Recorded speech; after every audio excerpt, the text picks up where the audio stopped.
Hello everyone, welcome to my channel dear Vicky sir. तो आज हम देखेंगे कुछ कंसेप्ट जो मैंने पढ़ाए थे उनसे रिलेटेड और कैसे उनको कंसेप्ट को हम और कवर कर सकते हैं और किस तरीके से वो क्वेश्चन आ सकते हैं और क्यूब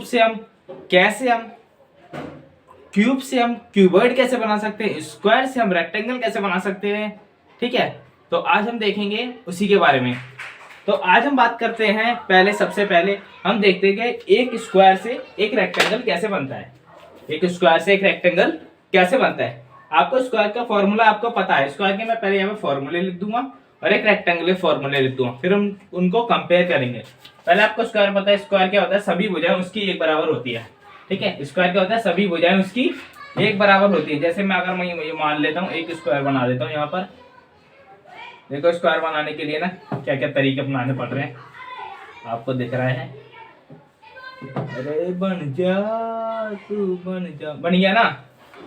अरे यहाँ थोड़ा वैसा हो गया गड़बड़, ये भी समझ लो। ठीक है, ये मान लो ये बन गया, हमारे पास एक स्क्वायर बन गया। अब स्क्वायर के अंदर खासियत क्या होती है, स्क्वायर के अंदर खासियत होती है बस एक, क्या, स्क्वायर की सभी भुजाएं एक बराबर होती है। ये मैं आपको पहले ही बता चुका हूँ। आप मेरी वीडियो देख सकते हो, वीडियोस में जाके यूट्यूब चैनल पर सर्च करके, ठीक है, डियर विक्की सर, वहां पे वीडियोस में मिल जाएगी।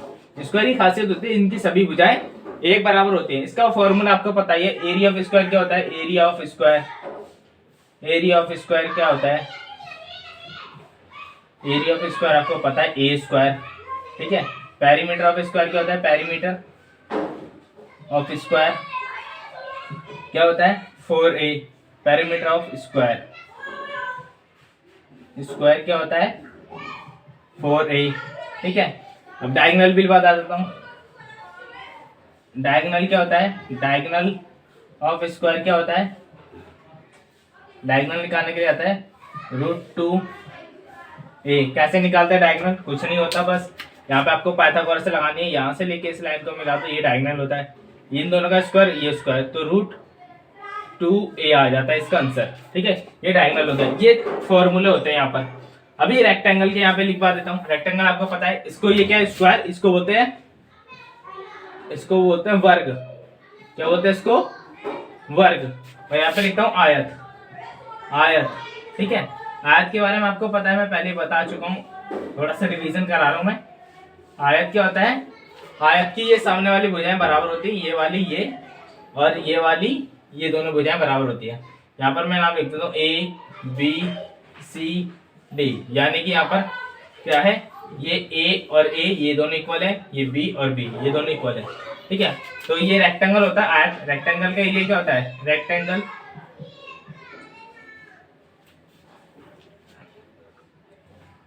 का एरिया क्या होता है, रेक्टेंगल का एरिया क्या होता है, रेक्टेंगल का एरिया होता है A इंटू में B। पेरीमीटर क्या होता है, पेरीमीटर यानी परिमाप। परिमाप क्या होता है, रेक्टेंगल का परिमाप होता है √2a प्लस में b।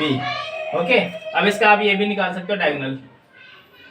डायगोनल क्या आ जाएगा, डायगोनल निकालना यानी कि d और b निकालना है, तो आ जाएगा b square plus a square. ठीक है, पाइथागोरस से लगा रहे हैं यहाँ पर, और इसके ऊपर रूट आ जाएगा पूरे के ऊपर, b square plus a square. ये इसका डायगोनल हो जाएगा, d और b की वैल्यू, ये इसका डायगोनल हो जाएगा। ठीक है, डायगोनल निकालना चाहे तो डायगोनल ऐसे लिख सकते हैं। इसका डायगोनल भी इस तरीके से आएगा, ब्रैकेट के अंदर b square plus a square. अब मैं बताना चाहता हूँ, ये स्क्वायर से एक बनने के लिए एक बीच में एक टर्म आती है, क्या हुआ। अब ये पहले फॉर्मूले देख लो, फिर मैं आपको आगे बताता हूँ। फॉर्मूले देख लिए, ठीक है। अब क्या करो, मैं इस वाले को मिटा दूँ और यहाँ पर मैं आपको कुछ बताने वाला हूँ। क्या चीज बताने वाला हूँ, ध्यान से सुनना। और मान लो हमारे पास एक स्क्वायर है, ये मेरे पास एक स्क्वायर दे रखा है। ठीक है, ये इसकी सभी भुजाएं एक बराबर है। ओके, ये आपको नजर आ रहा होगा पूरा। तो एक स्क्वायर है, इसकी A B C D। ठीक है, और मान लो सेम इसी के साइज का एक और स्क्वायर मैंने क्या करा, इसके साइड में रख दिया। सेम इसी के साइज का एक और स्क्वायर मैंने इसके साइड में रख दिया। ठीक है, अब ये क्या है, अब ये स्क्वायर नहीं, अब ये क्या बन गया, एक रेक्टेंगल। क्या बन गया, ये अब एक रेक्टेंगल बन गया। तो यहाँ पे इसकी टर्म हो जाएंगी A B C D E F, मान लेते इसको E और F। ठीक है, मान लो ये हमारा क्या था, सभी भुजाएं एक बराबर थी। तो जब ये क्या था ए और ए, जब ये पहले था, अब क्या बन जाएगा, अब ये दो हो जाएंगे 2a, यानी ए और ए 2a, ऊपर भी 2a और लेकिन ये रहेगा a। तो नीचे हम a और a क्या है, इसको पूरे का लिख सकते हैं यहाँ से लेके यहाँ तक, और इस पूरे को गायब करके मैं यहाँ क्या लिख रहा हूँ 2a, और ऊपर भी क्या आ जाएगा 2a, क्या आ जाएगा 2a। अब ये दोनों भुजा एक बराबर ये। इसी तरह से अगर मैं एक और यहाँ पे रखना चाहूँ, वो भी इसी के साइज का होगा, ठीक है। अब यहाँ पर क्या हो जाएगा, ये भी ए हो जाएगा, ये भी हो जाएगा, और यहाँ पर ये भी है, यानी ये वाली लंबाई हमेशा तीनों में सेम रहेगी और ये वाली बदलती रहेगी। अब हम 2 और 1, ये पूरा बन जाएगा यहाँ पे यहाँ तक 3a, और यहाँ से लेके यहाँ तक का बन जाएगा 3a। अब यहाँ पे इसमें कैसे भी निकाल सकते हैं, रेक्टेंगल वाला फॉर्मूला लगा के 3a मल्टीप्लाई में a, तो इसका आंसर आ जाएगा। और स्क्वायर वाले का एक तो आपको पता ही, ये वाले स्क्वायर वाले के फॉर्मूले लिख रहे हैं। इस तरीके से एक स्क्वायर को हम रेक्टेंगल में बदल सकते हैं। अभी देखो और क्या हो सकता है, एक रेक्टेंगल क्या हम स्क्वायर बना सकते हैं, एक रेक्टेंगल को क्या हम स्क्वायर बना सकते हैं, हाँ, उसको अगर इक्वली पार्ट में हम डिवाइड कर दें तो, हम इक्वली पार्ट में उसको डिवाइड कर दें तो, अब जैसे ये रेक्टेंगल है, इसको तीन बन गया ना ये, और 3 स्क्वायर बना सकते हैं। इसमें से हम ए साइज के ए, इस तरीके से हम उसको एक स्क्वायर में बदल सकते हैं एक रेक्टेंगल को, ठीक है। तो दोनों के फॉर्मूला आपको पता ही है। अगर मैं एक क्वेश्चन दूं आपको, क्या क्वेश्चन क्या होगा, इसको मिटाते हैं। एक क्वेश्चन आ गया, एक क्वेश्चन ये है कि एक स्क्वायर, ठीक है, जिसको मान लो 2 इसका एरिया है, 2 एरिया नहीं है, सॉरी, 2 इसका यहाँ से लेके लाइन है BCD, ठीक है। और एक और मैंने क्या करा, एक और इसके साथ में एक और लगा दिया स्क्वायर, इसका भी 2, ठीक है। क्या ये वाला एरिया इस वाले रेक्टेंगल के बराबर होगा, इसका ये सॉरी, इसको दोबारा से मिटा के बताता हूँ। ये क्वेश्चन ये था, तो एक स्क्वायर है यहाँ पर AB, ये भी 2 है ये, और एक और सेम स्क्वायर है यहाँ पर ये भी 2 और ये 2, ठीक है। और यहाँ पर इसका एरिया देखेंगे, यहाँ पे ABCD हो गया, वहां पर यहाँ से लेते हैं EFGH, ठीक है। और यहाँ पर एक रेक्टेंगल हमारे पास, रेक्टेंगल क्या है यहाँ पर 4 और 2, यहाँ पे लिख लेते हैं I, J, K और L। क्या इन दोनों का एरिया बराबर होगा, ये स्क्वायर 1 है, ये स्क्वायर 2 है, स्क्वायर ये 1 है, ये 2 है, ये रेक्टेंगल। अब देखो हम इसका एरिया निकालते हैं, स्क्वायर 1 का एरिया, ठीक है, क्या आ जाएगा 4, और स्क्वायर 2 का एरिया क्या आ जाएगा, स्क्वायर 2 वाले का एरिया ये भी 4, क्योंकि ये 2 × 2 4, 2 × 2 4, तो यहाँ से कितना आ गया स्क्वायर, इन दोनों का मिला के 8। क्या इधर भी देखें 4 2 8, हाँ, ये भी रेक्टेंगल, यानी यहाँ पे रेक्टेंगल का जो एरिया आया है वो आया 4 2 8, 4 × 2 यहाँ पे, यानी कि ये दोनों चीजें इक्वल है, ठीक है।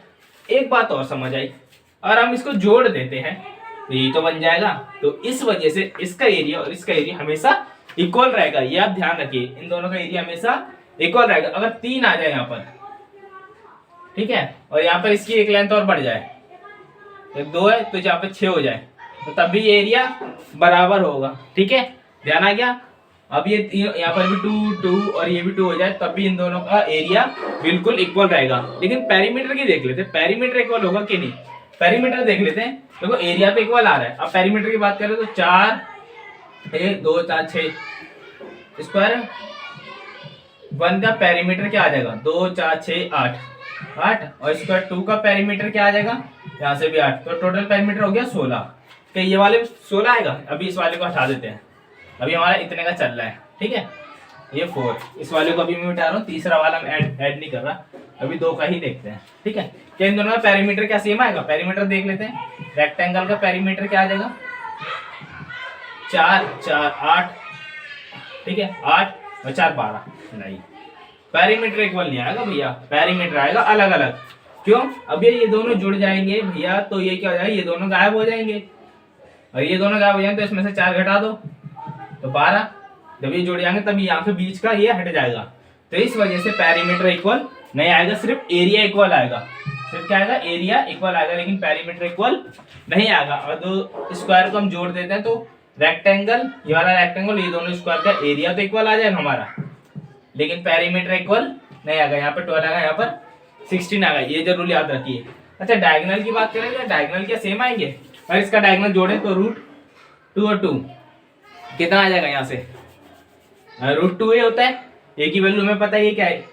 तो डायगोनल की देखें तो डायगोनल क्या आ जाएगा, डायगोनल देखें पहले स्क्वायर वन वाले का, स्क्वायर वन का डायगोनल क्या आ जाएगा, √2 और 2, ठीक है। और स्क्वायर 2 का डायगोनल क्या आ जाएगा, डायगोनल स्क्वायर 2 वाले का आ जाएगा 2√2, इन दोनों को जोड़ देंगे तो क्या आ जाएगा 4√2।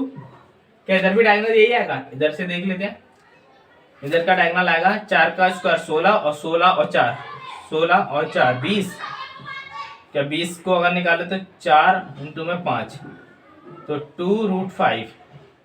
नहीं, डायगोनल भी बिल्कुल अलग अलग है, डायगोनल भी मैच नहीं करें, सिर्फ एक चीज मैच करेगी वो है इसका एरिया, पेरीमीटर मैच नहीं करेगा, ना ही डायगोनल मैच करेगा। तो आई होप आपको समझ आ गया एक डायगोनल, एक रेक्टेंगल और एक स्क्वायर के बीच में क्या क्या समानता हो सकती है, ठीक है। जब दो स्क्वायर को हम जोड़ेंगे तो ये समान आ सकते हैं, ये दोनों चीजें समान नहीं आ सकती।